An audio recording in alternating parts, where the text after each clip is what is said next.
Friends, welcome to யாஷிகர். அட அட அட அட பார்க்கவே கண்கொள்ளா காட்சியாக இருக்கே அப்படிங்கிற மாதிரி.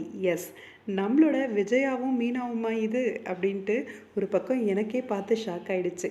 இது ஆன் ஸ்க்ரீன் இல்லைங்க, ஆஃப் ஸ்க்ரீன் தான், பயப்பட வேண்டாம். ஏன்னா இது ரியலில் வேணால் நடக்கும், ரீலில் கண்டிப்பாக நடக்கவே நடக்காது. எஸ், நம்மளோட மீனா அண்ட் விஜய் அம்மா 2 பேரும் சேர்ந்து ஷூட்டிங் லொக்கேஷனில் எடுத்துக்கிட்ட ஒரு சில புகைப்படங்கள்லாம் ஷேர் பண்ணிருக்காங்க. பார்த்த உடனே அப்பா, ரீலில் கூட நம்ம சீரியலில் கூட இதே மாதிரி இருந்தாங்கன்னா எவ்வளோ நல்லா இருக்கும்ல அப்படின்ற மாதிரி அந்த கொலு பொம்மை வச்சுருக்காங்க இல்லையா, அந்த லொக்கேஷன்லேருந்து ஒரு சில புகைப்படங்கள்லாம் வந்து ஷேர் பண்ணியிருந்தாங்க. ரொம்பவே பியூட்டிஃபுல்லாகவும் அழகாகவும் இருந்துச்சு.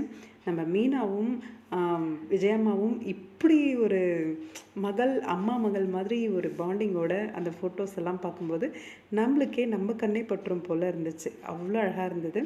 இது மட்டும் கிடையாது, நம்மளோட முத்து அவருமே ஒரு சில புகைப்படங்கள்லாம் அந்த குழுவுக்கு பின்னாடி இருந்து எடுத்து போஸ்ட் பண்ணியிருந்தாங்க. டக்கு டக்கு டக்குன்னு ஒரு ட்ரூத்தாக ரிவீல் ஆச்சு அப்படின்னா இன்னுமே சூப்பராக இருக்கும் சீரியல். ஹை வோல்டேஜான ட்ராக்காகவும் அமையும். பார்க்கலாம், வெயிட் பண்ணி என்ன நடக்குது அப்படின்ட்டு. ஆனால் இந்த பாண்டிங் எனக்கு ரொம்ப பிடிச்சிருக்குங்க. எனக்கு தெரிஞ்சு நம்மளோட பார்லர் அம்மாவை பற்றின உண்மைலாம் வெளியில் வந்ததுக்கப்புறமா இதுதான் நடக்கும் அப்படின்னு நினைக்கிறேன். உங்களோட கருத்து என்ன? கமெண்ட் பாக்ஸில் சொல்லுங்கள்.